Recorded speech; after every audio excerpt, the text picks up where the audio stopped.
Gostaria agora que vocês vissem este documentário do meu amigo Keith Parsons. É um inglês. E ele fez um trabalho muito conciso de toda a pesquisa sobre vida após a morte, fenômenos psíquicos, no mundo de língua inglesa nos últimos 150 anos. Ele fez um trabalho muito conciso, muito interessante, e você me perguntaria, mas por que isso? Nós sabemos que o foco do espiritismo no Brasil é o filosófico religioso e deve conservar esse aspecto. Mas o que nós muitas vezes testemunhamos na prática é aquele, principalmente o jovem, que apesar de estar lá longe na filosofia e na religiosidade, muitas vezes ele está fazendo aquelas perguntas mais básicas para si próprio. Não será tudo isso um sonho? De onde vem isso tudo na verdade? Será que essas verdades do além-vida são um fato? E muitas vezes ficam nessas dúvidas atrozes, até secretas dentro deles. E nós sabemos que o fenômeno e a fenomenologia está aí para sempre, para que todas as vezes que essa dúvida vier, a pessoa possa acessar os conhecimentos que até hoje já foram catalogados e, acima de tudo, os de hoje, que estão feitos por cientistas sérios, para que elas possam chegar às conclusões devidas. Talvez seja por isso que o espírito Emmanuel, do nosso saudoso Chico Xavier, um dia escreveu no seu livro de mesmo nome: a fenomenologia nos domínios do psiquismo em vosso século visa ao ensinamento, à formação da profunda consciência espiritual da humanidade, constituindo desse modo um curso propedêutico para as grandes lições do porvir. E é por essa razão que necessitamos de operar ativamente para que a ciência descubra, nos próprios planos físicos, as afirmações de espiritualidade. Bem, e como dizia, o Keith Parsons é desses que cooperam com os investigadores da verdade extrafísica. E ele tem um site de nome iDigitalmedium. Aliás, não é um site, é o canal do YouTube dele. Bom, na verdade o canal é de um amigo americano nosso, Keith Clark, que também ajuda Keith Parsons a espalhar a notícia, vamos dizer assim. iDigitalmedium, e lá está o vídeo original, para o qual ele gentilmente nos cedeu o direito de colocar legendas em português e você poder assistir de forma mais confortável. Que você faça bom proveito.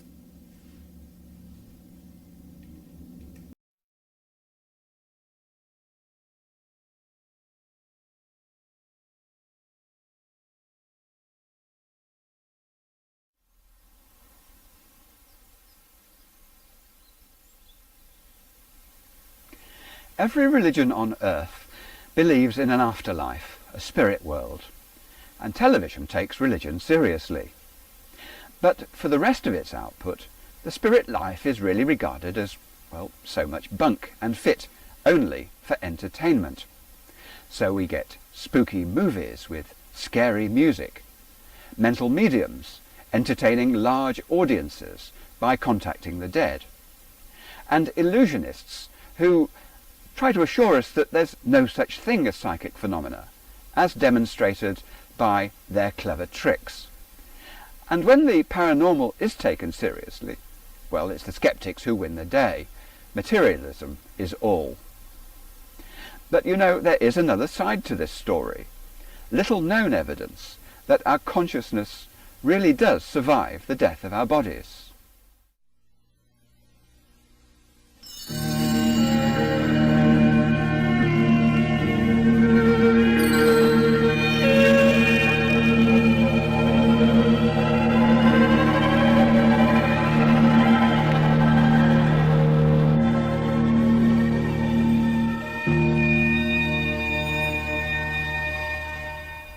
This is the grave where my mother and father are buried. The question is, when they were put in the ground, was that the end of them, or has some element of them still lived on? When my mother was still alive, I went to see a medium, and the medium said, I've got two people here in spirit. One is a man, and she gave my father's name, and the other is a woman, and she gave my sister's name. She then gave me some messages, and I was really pretty impressed. But was it telepathy? Was she simply reading my mind? Or were the spirits of my family members there in the room with us? Well, since then I've done a lot of research, and you know, ever since the 19th century there's been empirical evidence accumulating that we do indeed survive death. I know not everybody agrees with this. Take the atheist Richard Dawkins. He says that thinking that anyone lives on after death is simply dangerous nonsense. Well, he can't have done the same reading as I have, or maybe he's not open to persuasion on this issue. Look at the world around you. I mean, the ecosystem of the Earth is absolutely amazing. Is it a mere pointless fluke? And human beings, their intellect, their creativity is really remarkable at times. Surely they're not just meaningless accidents. In the 1870s, Sir William Crookes was one eminent scientist to conduct controlled experiments in the paranormal, and these convinced him that we survive death. Well, Sir William Crookes, of course, was the eminent Victorian scientist who was knighted by Queen Victoria for his researches in science, but he became interested in psychic research, and he investigated a number of very prominent mediums and came to the conclusion that they were displaying genuine paranormal phenomena. And so, quite bravely, I think, he wrote it up. It was published, and then the heavens fell on him. All the respectable scientists said that he had no business being taken in by these charlatans. Despite this criticism, interest in spiritualism was running high at the end of the 19th century, and in 1882, Cambridge professor Henry Sidgwick became the first president of Britain's Society for Psychical Research, the SPR. Two of his chief associates were Edmund Gurney and Frederick Myers. A poet and classics fellow, Myers was a very learned man. And this trio, with the help of friends, researched hauntings, apparitions, and deathbed visions. And Myers became the author of a book entitled Human Personality and Its Survival of Bodily Death. Published over a century ago, it's still in print today. But their greatest contribution came after Myers died in 1901. Yes, after he died. He started sending evidence of his own survival through the automatic writings of mediums in India, the United States, and Britain.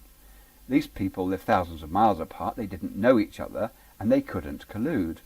They were told to send their scripts to London. Now this process lasted 30 years, and the SPR now holds 12,000 pages of writings known as the cross correspondences. Individually, the scripts don't mean a lot, but when you work out the puzzle, join them together, you find that they do make sense. As Myers himself said, and I quote his own words, "Record the bits, and when fitted they will make the whole. I will give the words between you, neither alone can read, but together they will give the clue." The cross correspondences were complicated jigsaw puzzles with classical references. Let me give an example. On January the 17th, 1904, the sister of Rudyard Kipling, a lady called Mrs. Alice Fleming, a medium, received in automatic writing a message purportedly coming from the dead Frederick Myers. Now, being the wife of an Indian army officer, dabbling in the occult was not really approved of, so Mrs. Fleming used the pseudonym Mrs. Holland. Myers told Mrs. Holland to send to the SPR in London the biblical reference 1 Corinthians 16, verse 12. He told the SPR in his message that he'd tried to get Mrs. Holland to write this verse out in Greek, but that he couldn't control her hand well enough to form Greek characters.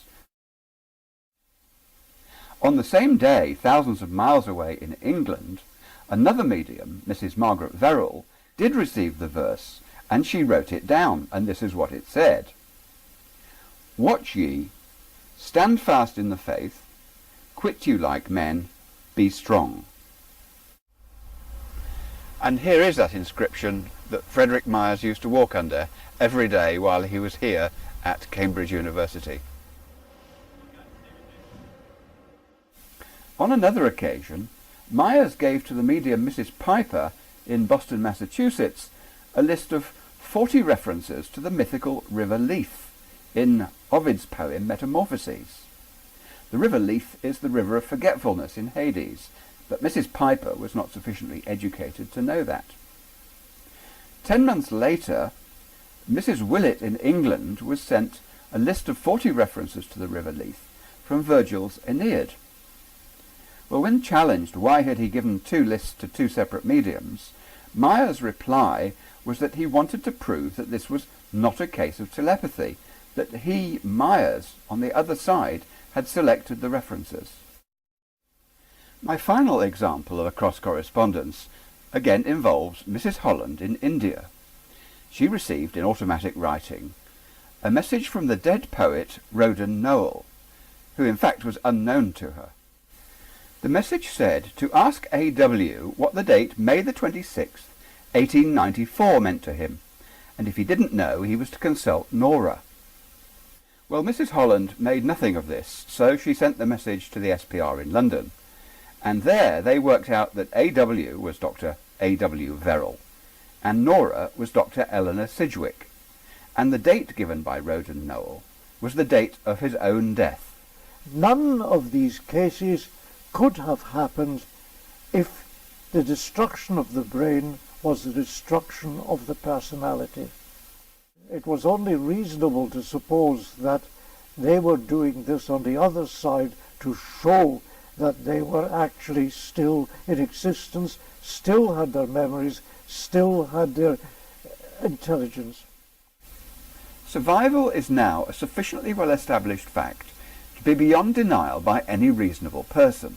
That was the conclusion of Colin Brooks Smith after a lengthy in-depth study of the cross-correspondences. And he felt that the Society for Psychical Research should make an announcement of this momentous scientific breakthrough, which he felt was of prime importance to mankind. But the SPR has its own share of skeptics, and it failed to make the announcement. Indeed, skeptics are a major issue in the denial of survival after death. Even if you accept that the phenomena are supernatural, if you like, paranormal, if you like, then there are still other explanations, such as, well, maybe the mediums were getting the information from the minds of living people rather than from the minds of deceased people. This is called the super Esp theory, that there are always possibilities of getting the stuff from living people or from the physical world. But in the end, of course, that explanation becomes even less credible than the suggestion of survival itself, because you have to suggest that the medium can rummage through the minds of people, both present and those who are not present, rummage through the environment to get information about people who she has never met and about people with whom she has no emotional contact at all. So that you have to look at the balance of probabilities, and the balance of probabilities, I would say, are overwhelming in favour of survival. I think one of the questions we're most frequently asked is why the scientific community does not accept the reality of psychic phenomena in spite of the strength of the evidence. And there are various answers to that. Very, very briefly, of course, many scientists are not interested in this. They're interested in their own area of work. This lies way outside their expertise and their interest, and they don't follow it up. They don't read the evidence. Then there is a feeling amongst a lot of scientists that if these things are true, then it calls into question the whole of our material understanding of science and of the world. Again, the answer to that is no, it doesn't. It just lies outside a lot of our understanding of the material world. Then there is a very strong argument, I think, in favour of the fact that many scientists just do not want these things to be true. You can actually talk to them on their own, and many people will express an interest, and they may even express a belief in the field, but they can't do it publicly because they feel that it would actually threaten their reputations, would threaten their careers, and so on. This book is by Australian lawyer Victor Zammit. Skeptics denying the strength of his evidence for survival bother him a great deal. So he's offered $1 million for anyone who can prove that it's not valid. My challenge to the skeptics closed-minded skeptics. I said, what's your authority for this? Give me your objective authority that there is nothing. You know, I presented the evidence. Now the onus shifts onto the closed-minded skeptic to show where, when, how, and why the evidence cannot be admitted. Alfred Russel Wallace, the naturalist and the co-originator of the theory of natural selection, concluded that there is a spiritual origin for man's higher mental faculties. Sir Oliver Lodge, the physicist, invented the loudspeaker, and he transmitted radio signals a year before Marconi.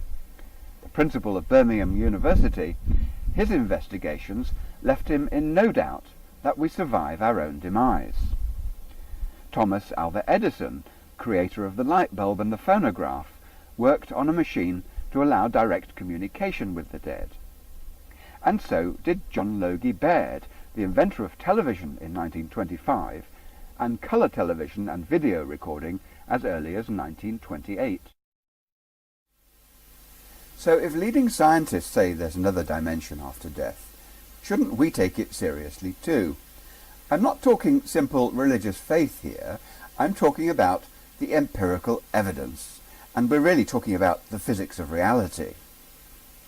Now there's plenty more evidence, apart from the cross-correspondences, to suggest that we survive our bodily death, and I'm going to come to that evidence right now.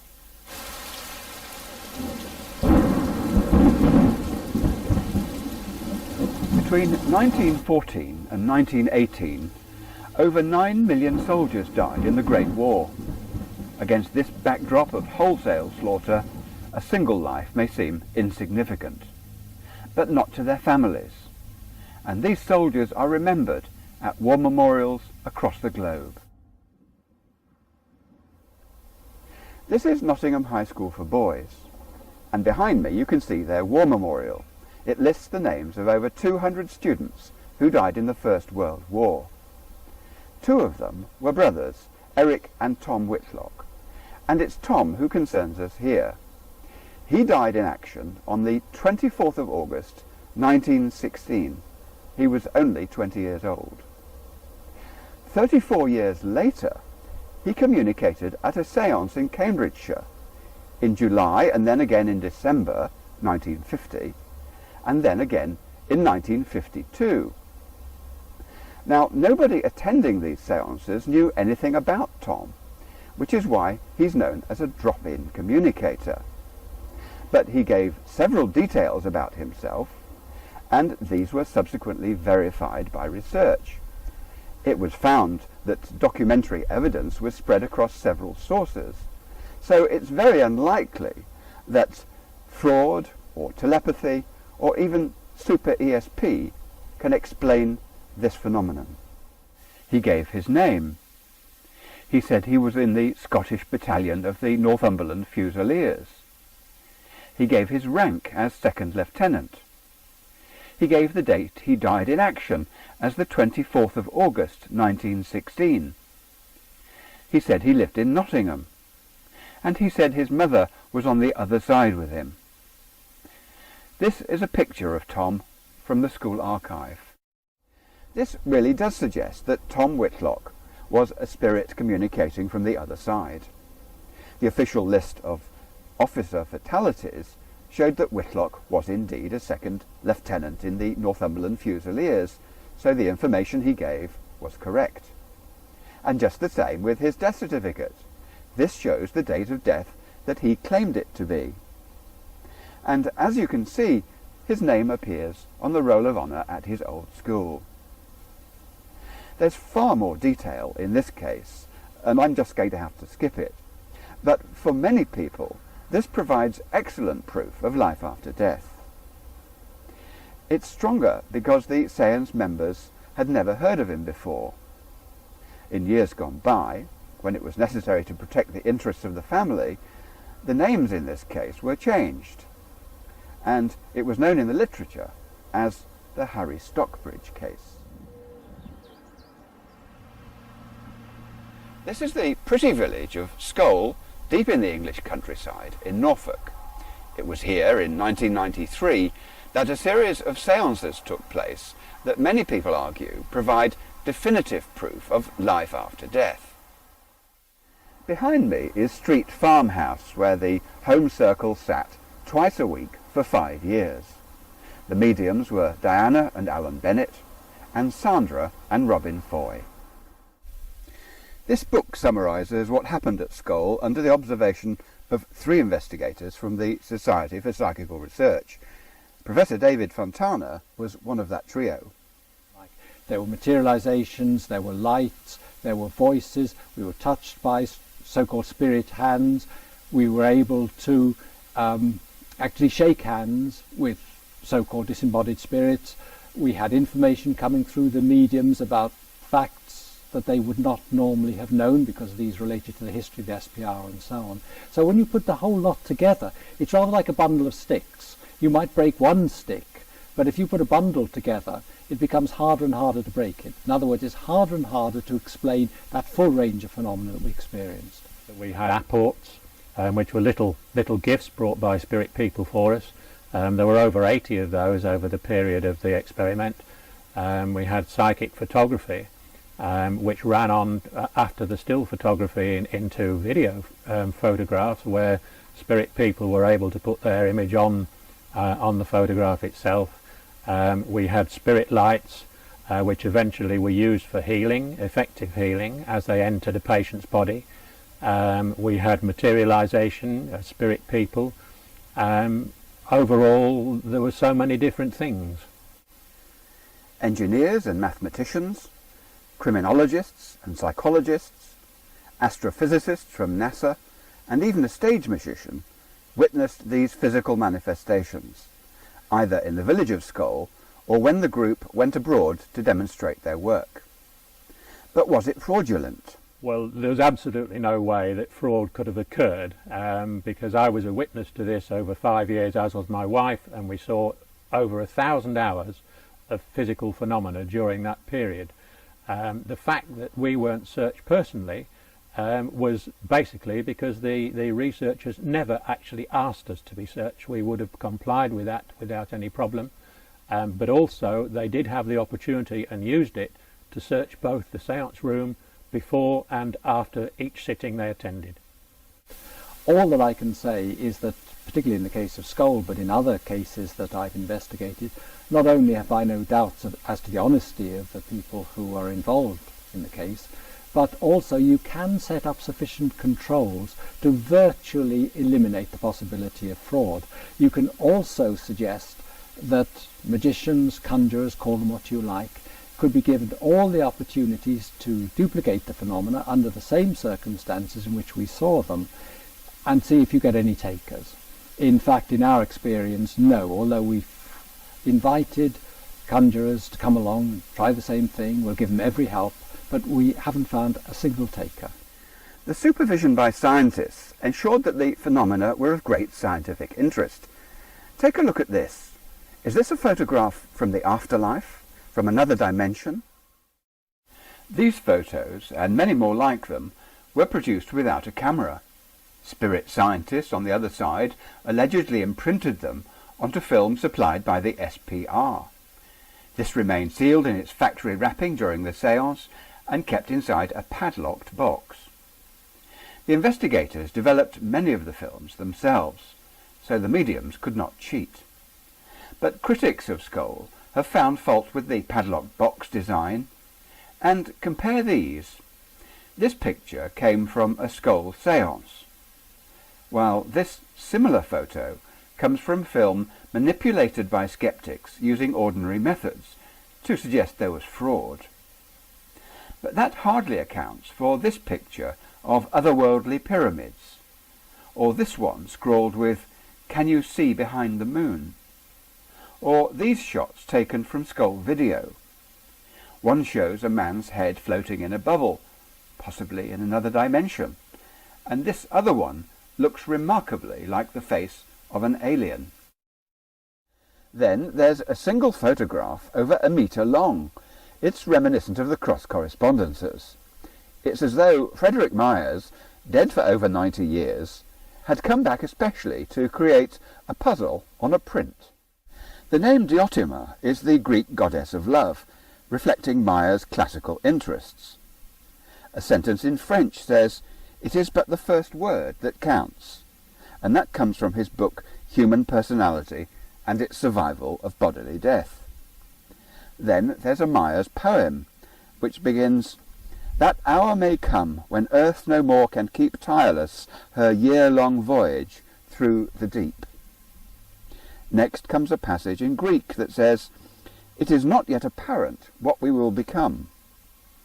Now the origins of these quotations were only solved with verbal help from spirits on the other side.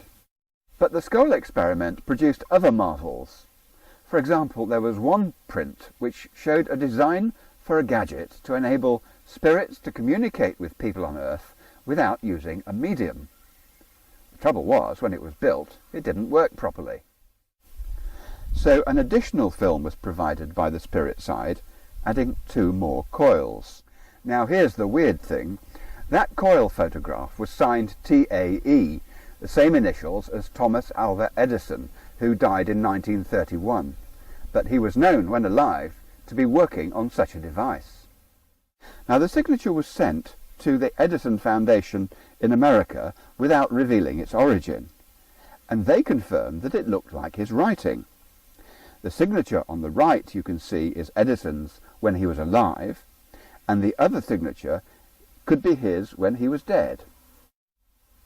According to Professor Ellison of the SPR, who built this gadget, it was not a radio, nor indeed was it an electronic device. And yet, when it was plugged into an amplifier in January 1997, a message was obtained that was 20 minutes long, and amongst its sentiments were these words. "Hello, my friends," it said. "It is hoped in the future this system will enable us to communicate with distant dimensions. Many people here feel as I do, that this work is of the utmost importance to mankind, and therefore are willing to put their hearts into these experiments." The resounding question is, whose voice gave this message, and where did it come from? Well, according to the SPR, it could be the afterlife. This is known as Instrumental Transcommunication, or ITC. And rather interestingly, ITC has been given endorsement by the Vatican itself as a form of communication with the spirit world. In 1921, this man became the founder and chancellor of the Catholic University of Milan. Father Agostino Gemelli was a neurophysiologist and a prominent Franciscan. His Institute of Psychology was the most prominent in Italy, and in Rome a large teaching hospital is named in his honour. On the 17th of September 1952, Gemelli was in his laboratory with Father Pellegrino Ernetti, working on some recordings of Gregorian chant on an old-style tape recorder of the time that used wire instead of tape, and the wire kept breaking and needing repair. In his exasperation, Father Gemelli called out to his deceased father, which was a habit of his when he was frustrated. Well, when the wire was repaired, they didn't expect to hear what they did hear. Instead of Gregorian chant, there was the sound of Gemelli's deceased father saying, "Of course I help you. I'm always with you." Now I know this is a preposterous story, but this man's credentials are impeccable. And he asked, "Is that really you, Father?" The reply recorded was, "Don't you recognize me, Testoni?" Now Testoni was Gemelli's father's pet name for his son, and this impressed Gemelli deeply, because it was deeply evidential that this voice was coming from the other side. Naturally, both Gemelli and Ernetti repeated these experiments. They then requested an interview with Pope Pius XII in Rome, who, surprisingly, agreed that this could mark the beginning of a new scientific study that would confirm faith in the beyond. So the Catholic Church has discreetly accepted trying to contact the dead, if done for scientific purposes, or to help the bereaved. And the manifestations of electronic voice phenomena, known as EVP, or instrumental transcommunication, known as ITC, has continued apace, with thousands of researchers doing this work all around the globe. Now, it's not really surprising that ears pricked up in far-flung places, and one of those places was Hollywood. What you are about to hear is real. It has not been edited or enhanced.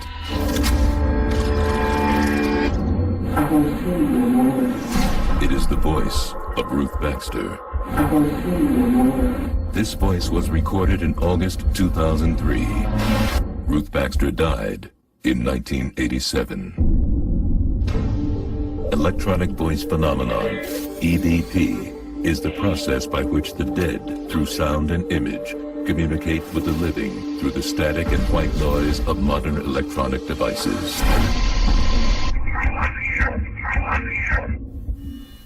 As early as 1930, the medium Suzanne Max Getting predicted that devices would replace mediums as a way of communicating with the spirit world. In the future, she said, photographs would come from distant dimensions, and the results would be magnificent. 5 years later, another medium, an American, Edith Ellis, made a similar prediction, and so did the author Alice Bailey. And since then, EVP and ITC have really taken off. Much of present-day EVP research was inspired by the Swedish film producer Fredrik Jürgensen. In 1959, he found anomalous voices on his tape recorder after recording birdsong in the countryside with nobody around. Subsequently, his dead mother called him by his pet name, and he devoted himself to this research. Jürgensen's work encouraged the Estonian intellectual Konstantin Raudive to record otherworldly voices on his machines, and he published a landmark book called Breakthrough. During Raudive's experiments in England under strict controls, Sir Robert Mayer, the banker and philanthropist, recognized the voice of his recently dead friend, the pianist Arthur Schnabel.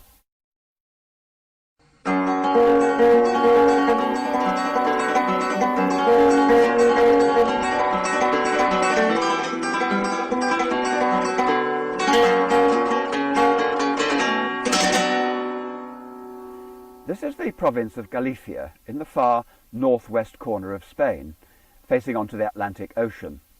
And I've come here to find out more about using electronic devices as a way of communicating directly with the dead, without a medium. Specifically, I've come to visit Dr. Anabela Cardoso. She's a Portuguese diplomat, and she's deeply involved in this research, and she has an international reputation. When she's working in her studio, she's in touch with a spirit team on the other side called Rio de Tempo. Otherwise known as Time Stream, this group is also helping researchers elsewhere in Europe. I turn them on in white noise, so-called white noise, static noise between stations, the noise that you can hear now, and this one, that one, that one, that one, that one, and that one. And I have had voices that start here, then they continue speaking from that one, they go into that one, and then they go into that one. And they are all tuned into different frequencies of the shortwave band. So I sit here and I start experimenting as if I were experimenting for EVP, which is like this. You sit here, as I am now, and you speak to the invisible communicators. And so you start speaking as you would speak to a visible communicator. The truth is that I know from my own experimentation that the voices call me by my name. In certain cases it can be universally recognized. That is my name, Anabela Cardoso. Sometimes by my pet name, Bella. They say it's o teu pai, João Cardoso. That was my father's name. Or it's your brother, Luís Cardoso. It's your grandmother. So, and they reply to my questions, obviously, and I mean beyond any doubt. Personally, when I'm told that a pet dog has communicated with its owner from the other side, using human language, well, my boggle threshold is exceeded. The phrases in EVP can be extremely short, open to interpretation, and the white noise background can be so loud that it's difficult to understand what's being said, although I'm assured that the quality is sometimes excellent. Back in the 1980s, George Meek and Bill O'Neill, two American researchers, built a device called Spiricom 4. And using that, they contacted the late Dr. George Jeffries Muller, a person they didn't know, who had died in 1968, 12 years earlier. They talked to him for over 20 hours, a lot of technical stuff. He was an engineer by background. He provided his social security number. He told them where to find his death certificate. And George Meek managed to locate one of his publications in an obscure library. So it's hardly surprising if researchers argue that proof of life after death will be undeniable using these techniques. Everything indicates that the future will bring this electronic communication with the next dimension into daily life, as Friedrich Jürgensen already predicted. Imagine you're a caterpillar feeding on a leaf when a fly lands next to you. Fortunately, the fly speaks caterpillar language. And it says, you know, when you go into your chrysalis at the end of your life, don't think of it as your coffin, because I know you will not die. Instead, you will emerge into a new life with wings. You will be beautiful, graceful, and fly wherever you wish. And you, the caterpillar says, between mouthfuls of that juicy leaf, no, that can't possibly be true. When you're dead, that's it, you're finished. But as humans, we know that the fly is correct. The caterpillar does re-emerge into a new life as a butterfly. It's called metamorphosis. And the fly does something just as strange, turning from a maggot into a fly. So by the same reasoning, why should it not be possible for human beings to do something just as strange, to lift out of their bodies into a new spiritual life? Eminent scientists say this is possible. Sir William Barrett, Professor of Physics at the Royal College of Science in Dublin, researched and accepted survival, and he helped to found the American Society for Psychical Research and the British SPR. Professor William James of Harvard, the eminent psychologist and philosopher, held similar views and was another founder of the American SPR. James Hislop, Professor of Ethics and Logic at Columbia University, said, I regard the existence of discarnate spirits as scientifically proved, and no longer refer to the skeptic as having any right to speak on the subject. And Lord Rayleigh, the Nobel Prize winner who discovered the gas argon, he said, I have seen enough to convince me that those are wrong who wish to prevent investigation by casting ridicule on those who may feel inclined to engage in it. Sir Arthur Conan Doyle, the creator of Sherlock Holmes, agreed with these views and was the most famous ever protagonist of survival. And then there's Arthur Balfour, Britain's Prime Minister from 1902 to 1905. He was a philosopher and the Chancellor of Cambridge University and Edinburgh University. Even Albert Einstein, the greatest scientist of the 20th century, said, it is entirely possible that behind the perception of our senses, worlds are hidden of which we are unaware. If you're finding this information difficult to accept, remember the stature of these people. Distinguished intellectuals, great minds, most certainly not fools. And if you want evidence that investigation into this topic can change minds, well, then there's no better case than that of Dr. Richard Hodgson. Born in 1855 in Australia, he graduated from Melbourne University. Later he became a lecturer at Cambridge and a renowned skeptic and a debunker of mediums. He exposed the medium Madame Blavatsky, the co-founder of the Theosophical Society. The SPR sent him to India especially for this investigation, and critics say that Hodgson was both dishonest and biased by his determination to unmask her. In 1986, the SPR officially retracted its verdict on her. But regardless of this, Madame Blavatsky's reputation at the time was damaged, while Hodgson gained great kudos from the episode. Nearly all the professional mediums are a gang of vulgar tricksters, he said, in league with one another. And it was this sceptical reputation that led to his arriving in Boston, Massachusetts, to investigate another medium, Mrs. Leonora Piper. Exposing her in fraud would put yet another feather in his cap. But despite meticulous observation in hundreds of sittings over 18 years, there was no wrongdoing to discover. Instead, he became convinced of the afterlife. Frankly, he said, I went to Mrs. Piper about 12 years ago with the aim of unmasking her. I entered her house profoundly materialistic, not believing in the continuance of life after death. Now, I say, I believe. The truth has been given to me, he said, in such a way as to remove the possibility of a doubt. So how did this conversion happen? Mrs. Piper was a conservative, middle-aged woman, but this photograph, taken in England by Frederick Meyer's wife, shows her in another light. She was the most remarkable mental medium in the history of psychical research. Stars, real stars, come along quite rarely. Now, Mrs. Piper was probably the best example because she was investigated by such careful and well-known researchers. The great Professor William James was the first person to investigate her, and she was also investigated under very tightly controlled conditions, as when, for example, she was invited to Britain. She stayed with Sir Oliver Lodge and family over a period of time, and he was able even to control her mail, quite apart from putting private detectives to follow her, to make sure that she was not getting information which she would then feed back as if it came from the dead. From his very first sitting, Hodgson was startled by Mrs. Piper's revelations about himself, despite not even knowing his name. He noted that a controlling spirit, Dr. Finway, took over Mrs. Piper's body when she was in trance. That Dr. Finway sometimes lied.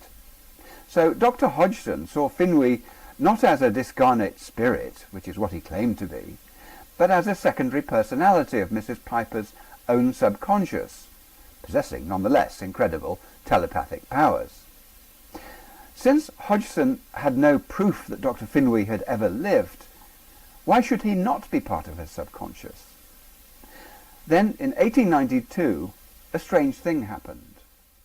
It was at this time that in New York the Statue of Liberty was still almost new. The city was coming to terms with increasing traffic, and a friend of Hodgson, called George Pellew, managed to fall off his horse, and he was killed. George Pellew took over from Dr. Finway as the spirit control of Mrs. Piper. After that, Hodgson brought along over 150 anonymous sitters, and of these, 30 were the unnamed friends of Pellew himself, and Pellew recognized them all. It was George Pellew who made the spirit life and the afterlife possible for Hodgson to accept. Pellew was responsible for Hodgson's courageous conversion. And Mrs. Piper even picked out Pellew from a mixed collection of 32 photographs. She recognized it was his spirit who took control of her entranced body while she was vacating it.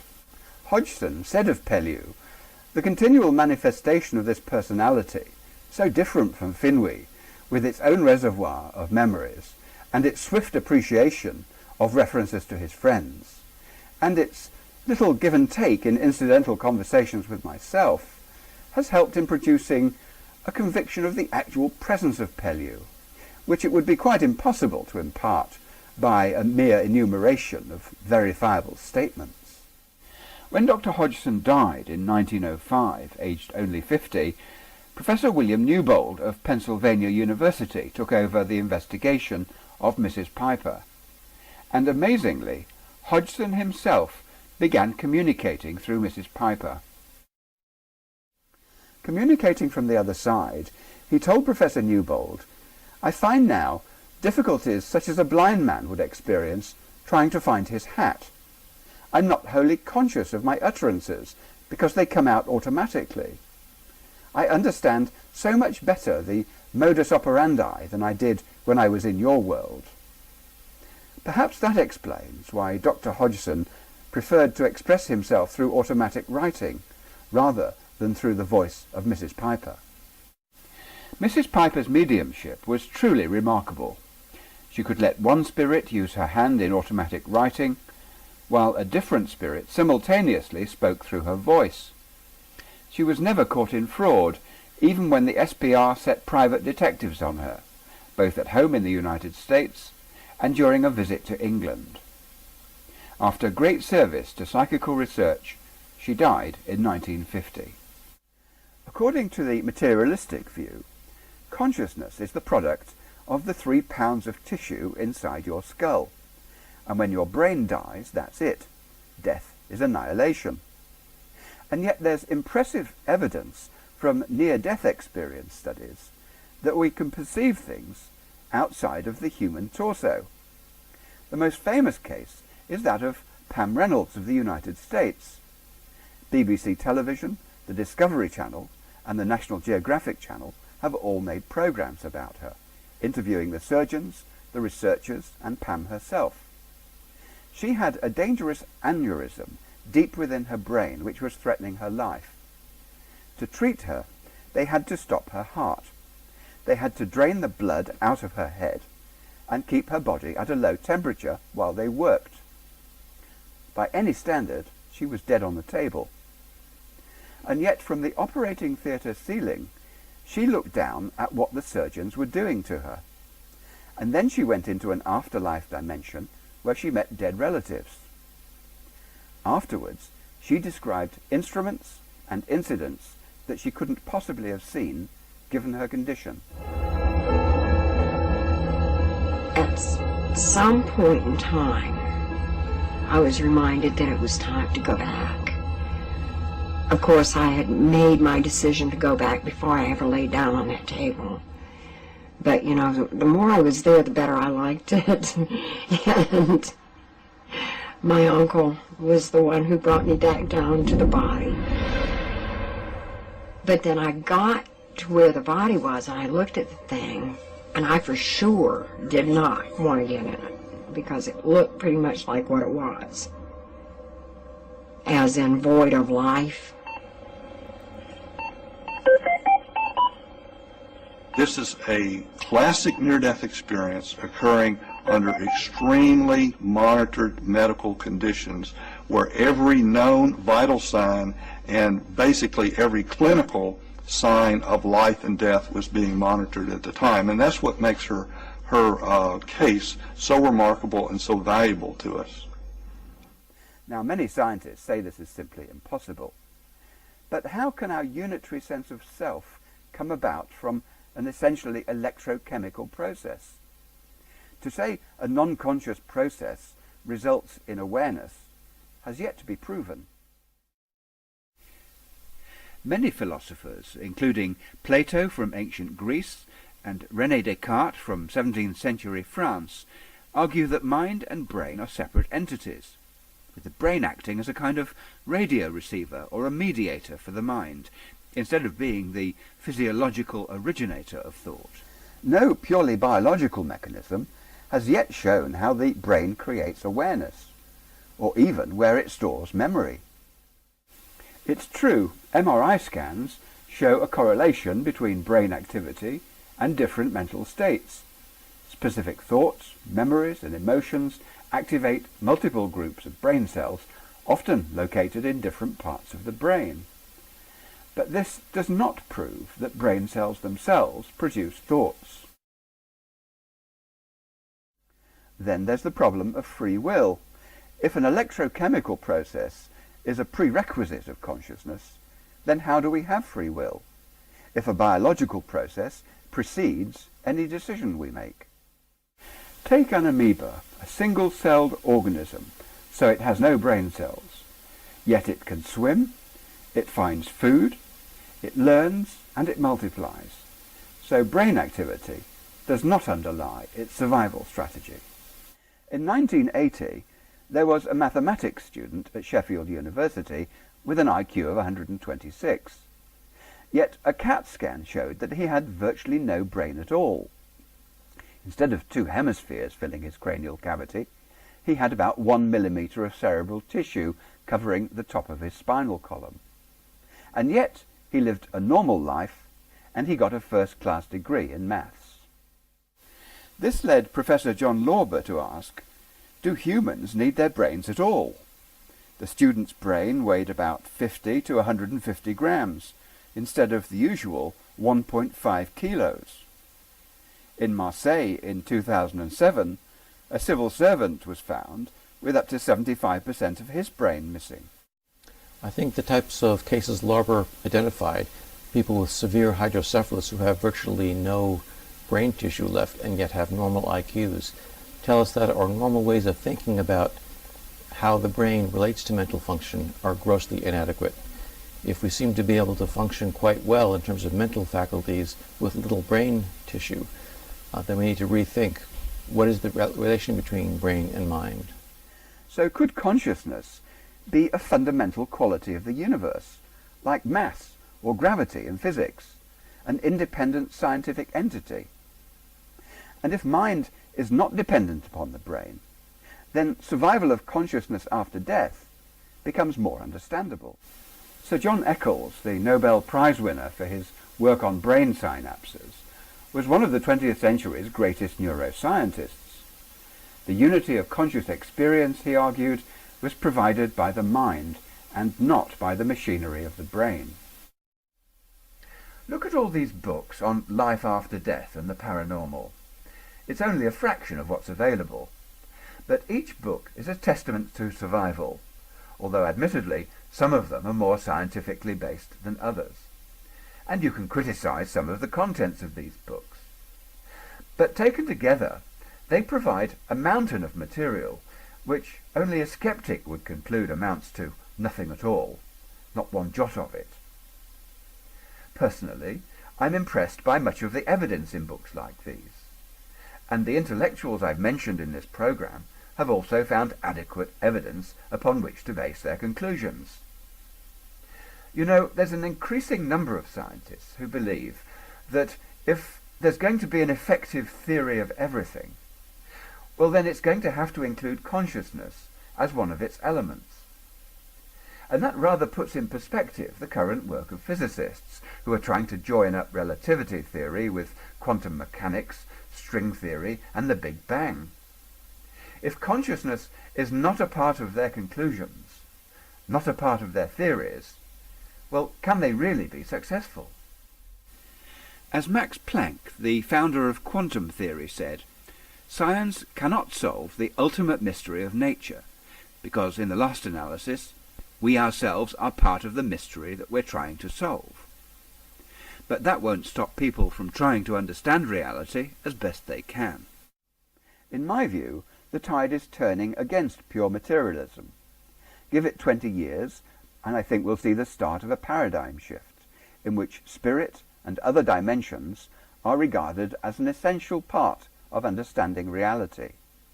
Science will start to modify its theories, and scientists more and more are acknowledging that where we're at now is certainly not all there is.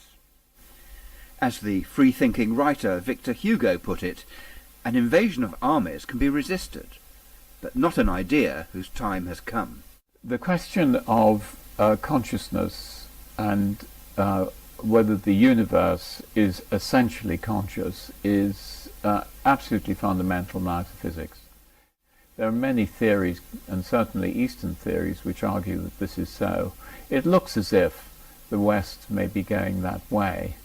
And if one does come down to the conclusion that in fact consciousness is primary, then we have a very different outlook on this whole question of survival. When we began this program, I referred to the atheist Richard Dawkins asserting that belief in an afterlife was simply dangerous nonsense.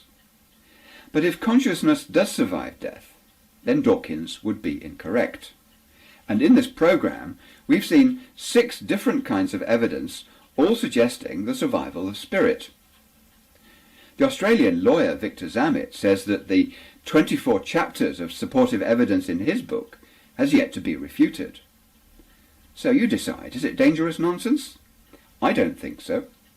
But the point is this: if you think that consciousness or some element of you survives the death of the body, then it changes our understanding of ourselves and of the world.